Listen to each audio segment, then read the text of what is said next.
I'll never forget the day our landlord called and said, read your lease. No pets allowed. My owner tells him my dog ate the lease, but that didn't work. And now I'm stuck in a shelter. But this pit bull is ready for a new crib. I'm loving, loyal, and play well with others. So don't be intimidated by all my muscles, because the biggest one I have is my heart. That's right, I said it.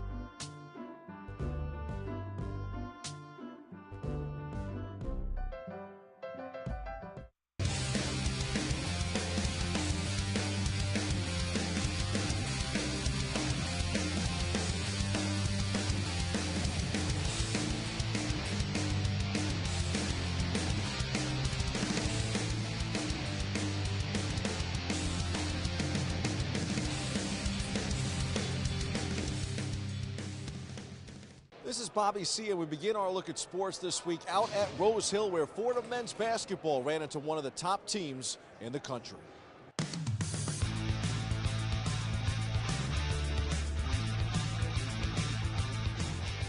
Fordham played a spirited first half in front of the hometown faithful, but ultimately URI was just too strong, taking a 36-27 halftime lead and then really opening things up in the second half. Rhode Island certainly is the class of the league. To beat them, a team really needs to play well as far as value of the ball, and so we didn't do that. We had 23 turnovers. You know, against a team that good, there are very few ways to beat them, but one way is you just have to get a shot up every possession. The 24th ranked team in the country is now 8-0 in the A-10. They had 3 players finish in double figures, including 20 points from Andre Berry. We don't always play perfect. You know, basketball in terms of the shooting and the, you know, we get a little sloppy with the ball at times, but I just think we show up every night. You know, we show up with intensity and focus, and these guys are about winning, and they've created that culture. This senior group, we understand that, you know, what it's going to take to have a chance to, you know, go deep in the tournament. So I think it's just our mindset and what the coaches, you know, instill in us every day. We try to find a couple things for each team that'll, like, you know, keep the fire, you know, keep the fire going, making us mad and just playing with anger, you know. We just try not to let up. And Fuego, URI has won 11 in a row. They could be a team to watch come March Madness. Back here in the Big Apple, Fordham men's basketball is trying to get on track, and so is St. John's under Chris Mullen. St. John's is 3-21 in the month of January. All 3 wins came last season. Mullen recently lost out to former foe Patrick Ewing, now the head coach at his alma mater, Georgetown, as well. On the NBA hardwood, Walt Clyde Frazier's message to Kristaps Porzingis: suck it up. The Knicks legend said the first-time All-Star should have played Tuesday night against the defending champion Golden State Warriors. Even though the team said he was suffering from left knee irritation, he's on the threshold of greatness, Frazier said. But you got to go against the Warriors, man. I said this on a pregame show on 95.7 The Game in the Bay Area. We've played against some elite teams this year, and he hasn't been ready to play. The Knicks would go on to fall to Golden State, and then last night to the Nuggets in Denver, where the orange and blue can add Joakim Noah to the drama. Noah is on leave for personal reasons, according to the team, but sources say that Noah left the Knicks due to frustration over playing time. He's one of my favorite players all time, but it looks like injuries have sabotaged him and that his expensive signing will likely go down as one of the worst in franchise history. On a brighter note, Porzingis was selected by LeBron James in the All-Star draft on Thursday. He's joined in the front court by Anthony Davis, DeMarcus Cousins, LaMarcus Aldridge, James, and Kevin Love. Knicks rookie Frank Ntilikina will play for the World Team in the Rising Stars game during All-Star Weekend in Los Angeles in February. New format this year for the NBA, with James and the other leading vote getter, Steph Curry, making the selections as opposed to the traditional East versus West format.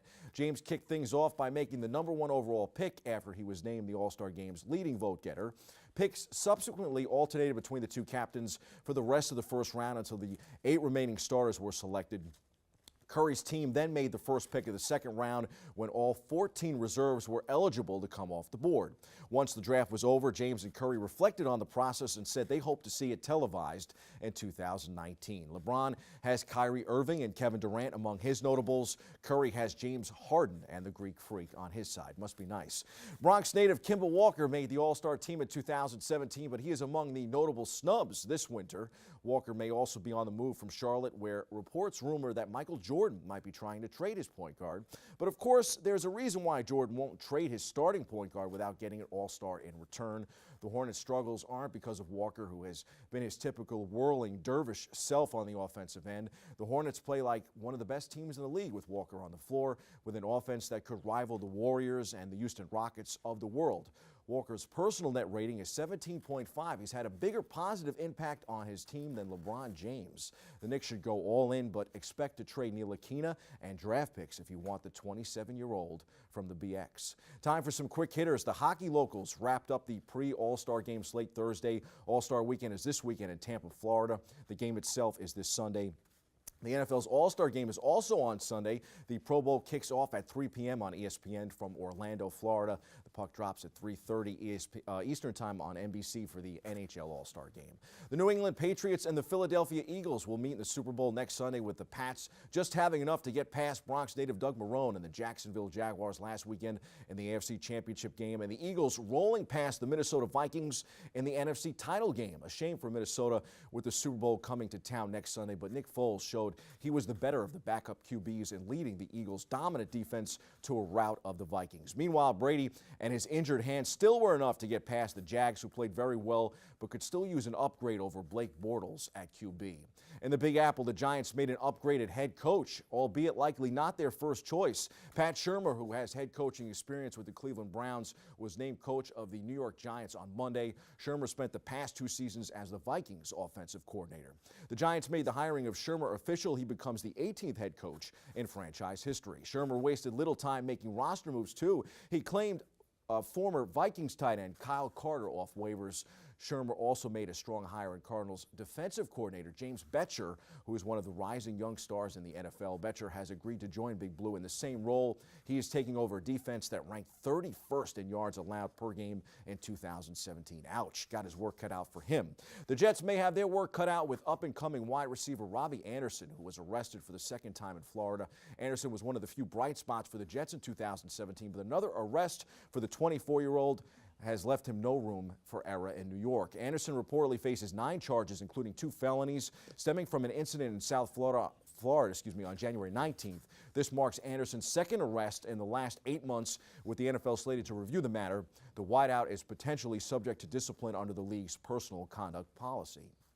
This will be a big offseason for both the Jets and the Giants. The Jets have the 6th pick in a quarterback-rich draft. Veteran Josh McCown, coming off a career year, has already expressed his desire to return. I could still see the Jets going after a quarterback, but if they decide to stick with more defensive players, I would love to see them take Iowa cornerback Josh Jackson in the 1st round.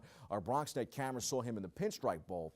Logic dictates that the Jets should take a quarterback here, but this is a franchise that loves spending 1st-round picks on defensive players. In fact, the last offensive player they drafted in the 1st round was Mark Sanchez way back in 2009.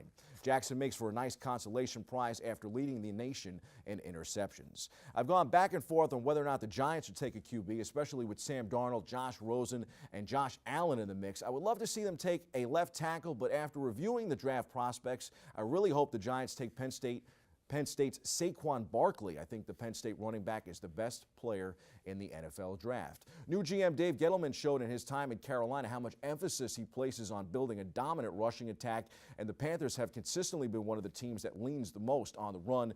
With no offensive lineman worthy of taking at number 2 for the Giants, that makes Barkley a perfect fit should the team bypass a quarterback on day 1.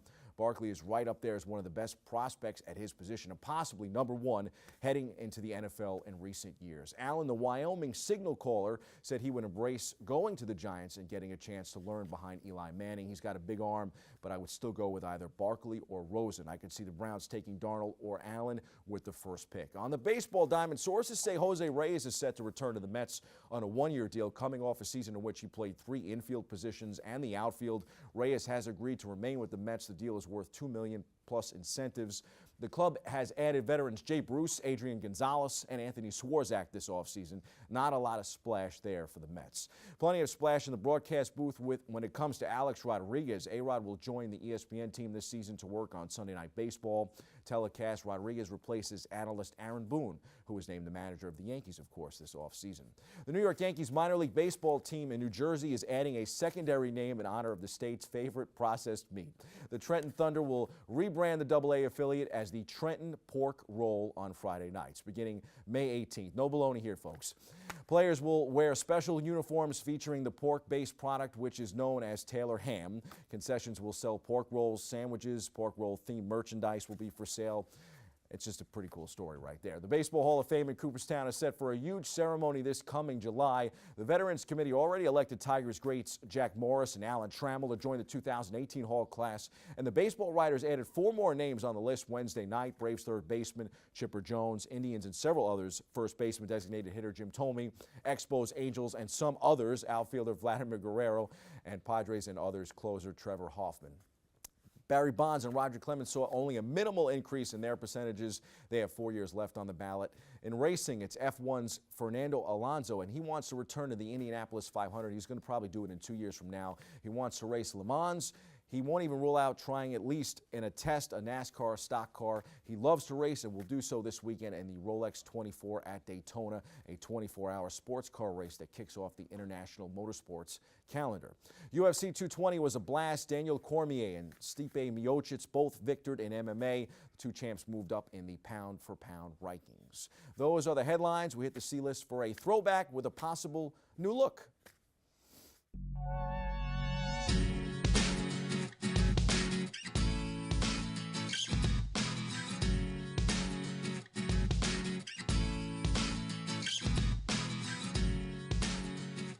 WWE founder and chairman Vince McMahon announced Thursday he is giving a professional football league another go. It will be called the XFL, the same name of the league McMahon and NBC tried for one season in 2001, but it won't rely on flashy cheerleaders and antics as its predecessor did, he said Thursday. McMahon said he is the sole funding source for the league, which is slated to begin in January 2020, its first season.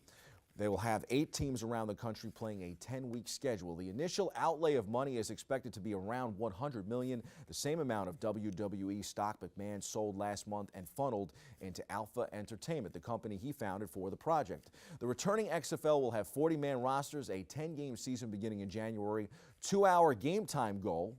Any player with a criminal record precluded from playing, and players won't receive a forum to take personal stance on social issues on the playing field, like kneeling during the national anthem. I think the XFL will work this time around. The country is ready for it. Tune in next Friday and be ready for my Super Bowl prediction. That's your sports. I'm Bobby C. After 15 years of smoking, Eva Marie quit. There's a new lung cancer screening that could save her life. You stopped smoking. Now start screening. Learn more at savedbythescan.org. Welcome back to Open, everyone. This week's Open Artist Spotlight shines on a spoken word poet, songwriter, and MC looking to inspire and impact the community with his artistry. This artist is also the co-founder of Good Vibes and Creative Minds, a platform for media arts, and his new album is coming out soon, and it's called Sick, which stands for, I should say, Saving Inner City Kids. Joining us now to tell us more, we welcome Sammy Samson. Nice to meet you. Caught us off guard. We were just becoming good. acquainted. You know, we from the Bronx. We work naturally.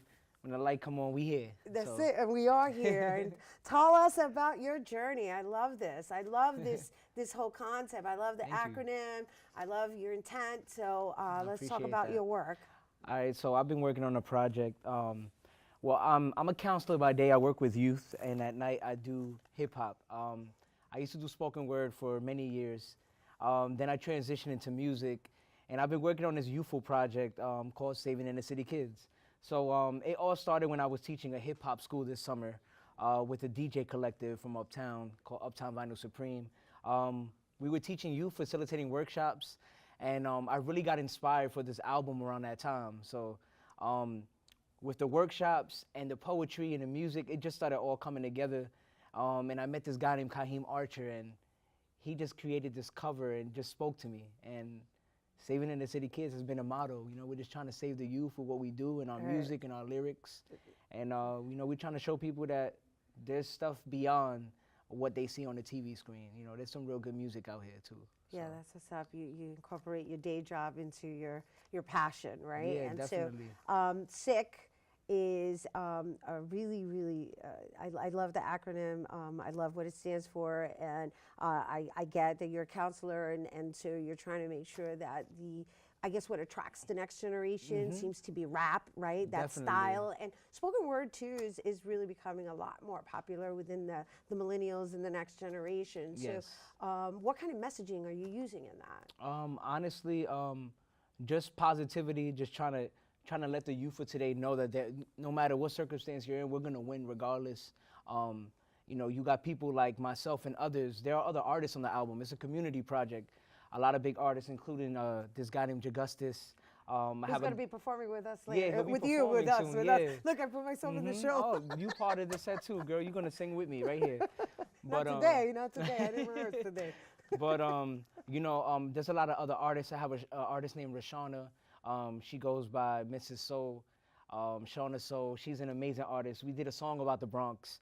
So the album is pretty much just giving a glimpse of how the youth sees where we're from, which is the borough of the Bronx. And, you know. So everything that you've created, and especially like we're gonna get a taste of melanin, right? So yes. Melanin obviously has to do with your skin. So yes. talk to me a little bit about that and that title and what inspired that before we hear it, because we're gonna get a taste. Definitely. Of that really, what was inspired from that song was there was a time period where, you know, I was seeing, for example, I was seeing Dominicans and Haitians hating each other, and I was confused because you all come from the same island. Technically, you just don't embrace who you are. So the song really was inspired from there, and just letting people know that we are all one. It doesn't matter if I'm light, you know, you might be a couple shades darker, but we come from the same origin, and we're all golden people no matter what. So that's really what the message is within that song. You know, I can't wait to share it with y'all. So. I love it. That's it. My melanin is golden. I like Definitely. that. I don't even know if that's part of the lyrics, but you could take it. You could take it. you know. All right, you guys are going to take I'll a give quick you some break. credit. We're going to take a quick break, but when we return, Samson Maldonado is going to perform Melanin. So don't go anywhere. Keep it.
They'll test you. Try to break your will. But however loud the loudness gets, however many cheese puffs may fly, you're the driver, the one in control. Stand firm. Just wait. And move only when you hear the click that says they're buckled in for the drive. Never give up till they buckle up. Hey, welcome back. Performing Melanin in our Open Artist Spotlight. Let's give it up for Samson Maldonado, accompanied by guitarist Jagustis.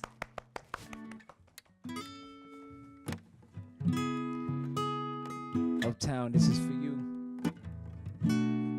It's for the youth. I am black, I am gold, I am black, I am gold, I am black, I am gold, I am black, I am gold. My melanin is made out of gold. They couldn't walk in our shoes or our souls. We just wanna unite this entire globe. Trying to get you to know that your skin is gold. My melanin is made out of gold. They couldn't walk in our shoes or our souls. We just wanna unite this entire globe. Trying to get you to know that your skin is gold. We are black like oil. Brown is the soil that plants our roots, these stems that extend to the very first man and woman whose skin complexion resembled the mud that made Mother Earth. We are as dark as dirt. Our souls darkened in the night sky. We lurk no matter what shade. Whether you're pitch black or light as day, we are all still shades of our African descent. See, we are golden people who let the silver dollar cents take away from our common sense. See, we are all one, and color shouldn't divide us. If we, as people, would just open our eyelids, we would see that we are all black. Africa lives within our rib cages. Being black is like lungs. We breathe ancestry, we give life through each breath we exhale. See, Africa identifies me. See, I may be light in skin, however I feel the black inside me. Yo soy africano y latino. From the slaves to the Tainos, this bloodline has traveled for many waters of our people. Nuestra piel es de oro, which means that our skin is made of gold. And I just want you to know, I just want you to know,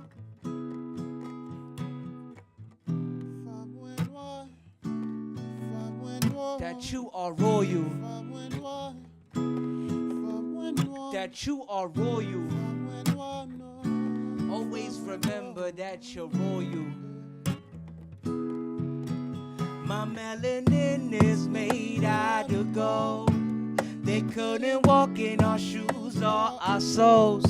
We just wanna unite this entire globe. Trying to get you to know that your skin is gold. My melanin is made out of gold. They couldn't walk in our shoes or our souls. We just wanna unite this entire globe. Trying to get you to know that your skin is gold. Break it down. Your skin is gold. Your skin is gold. Your skin is gold. Your skin is gold. Your skin is gold. 'Cause I am black. I am gold. You are black. You are gold. Jagustus, Samson the poet, Saving Inner City Kids. Stay tuned for the album. Uptown, baby.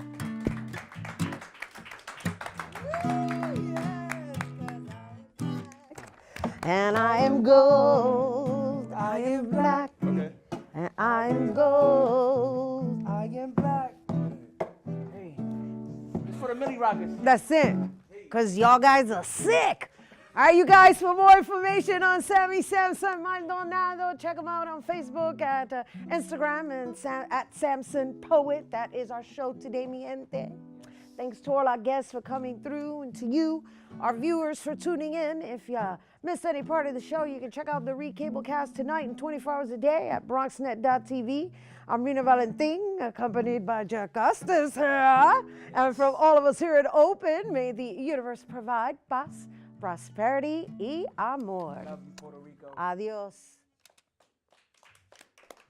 Love you, mama.